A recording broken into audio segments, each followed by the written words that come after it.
He's now on BBC Two, from the New Romantics to Stock Aitken and Waterman. With some strong language, it's girls and boys, sex and British pop.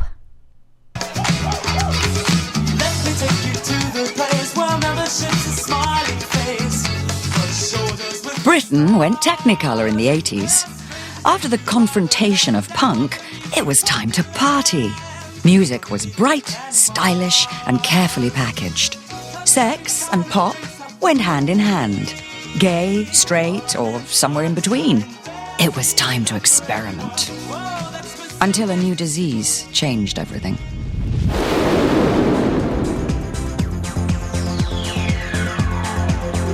Pop became more chaste, if only for a moment. Girls who are boys, who like boys, who do girls, who do boys like their girls, who do girls like their boys.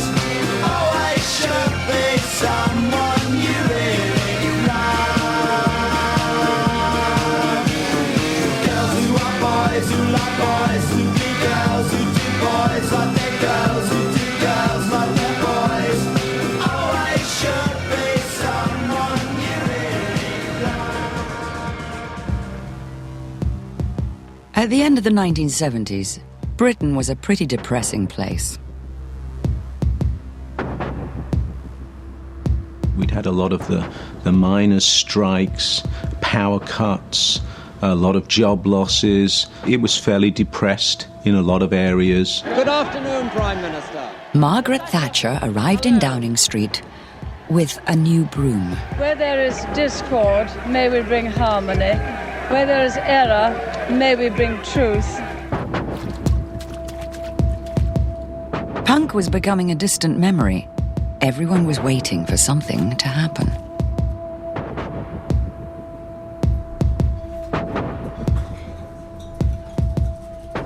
What do you do?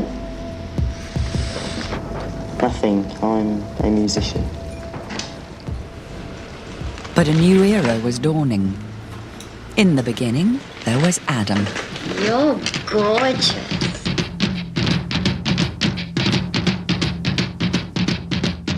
Most of the people involved in the early 80s bands had been punks at one time, and now it's over.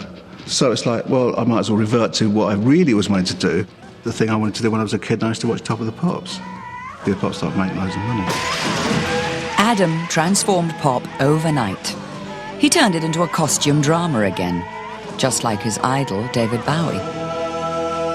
The White Stripe was based on the idea, I think, came from the things that we liked when we were kids, which was the Ziggy Flash, and trying to get something like that. But Adam was looking for something different. He was about spending cash, looking flash, and posing. He took the music industry in on his own terms. He said, no, it's not a small, grubby place. It can be as cinematic and as glamorous as Hollywood.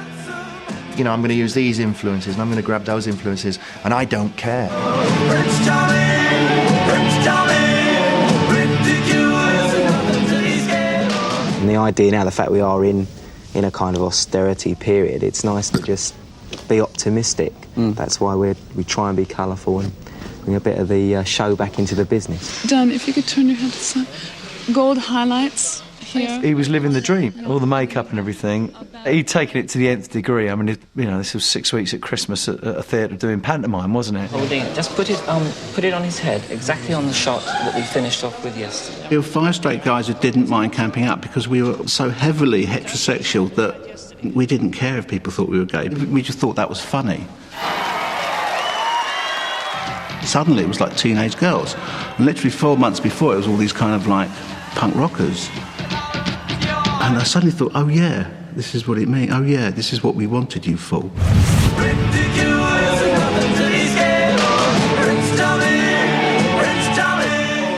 Adam brought sex and colour back into pop. Meanwhile, a new underground movement was starting, which would take all this posing and